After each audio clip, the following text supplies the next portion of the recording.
نام عبدالمقیم ولد عبدالقاهر باشنده دیاشم. خوب نارنج به لغمان امسال خوب نارنج است.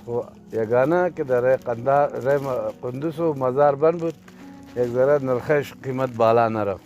دیگه نارنج خوب صحیح نارنج لغمان خیلی انتیک نارنج که هر دانش یک قسم نارنج است.